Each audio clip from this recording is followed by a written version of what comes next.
X chairman Ashok garu అమ్మని తీసుకురావడం జరిగింది మన ఆశ్రమానికి, మన యూట్యూబ్ ఛానల్ చూసి. అలాగే ఎందుకంటే ఇవాళ రేపు కొడుకులు ఉండి కూడా చాలామంది చూడట్లేదు. అలాంటి వాళ్ళు ఉన్న కూడా ఆయన సారు చాలా కారు తీసుకుని ఆయనే దగ్గరుండి అమ్మని తీసుకురావడం జరిగింది ఇక్కడికి. అమ్మ మీరు ఇక్కడికి వచ్చి ఎంతో లేదమ్మా?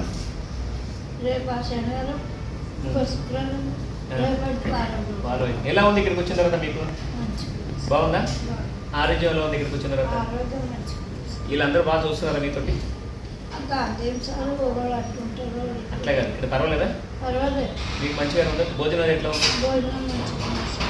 టీ కాఫీ టైంకి ఇస్తున్నారండి? గోళీలు అది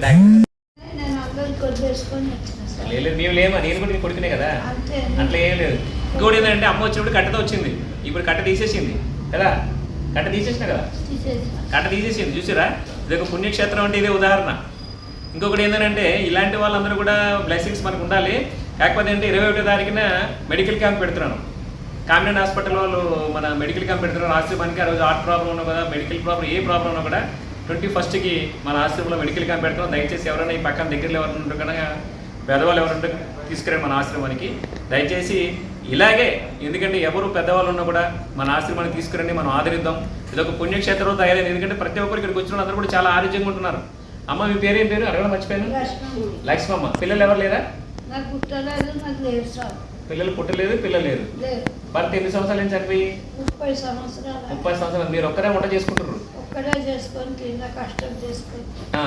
ఎట్లా రూమ్ లో ఉంటారు? కిరాయిలో ఉంటారు? కిరాయి ఇంట్లో ఉంటారు. మీకు వేరే ఆదాయం ఏం లేదు, ఏ సంపాదన లేదు?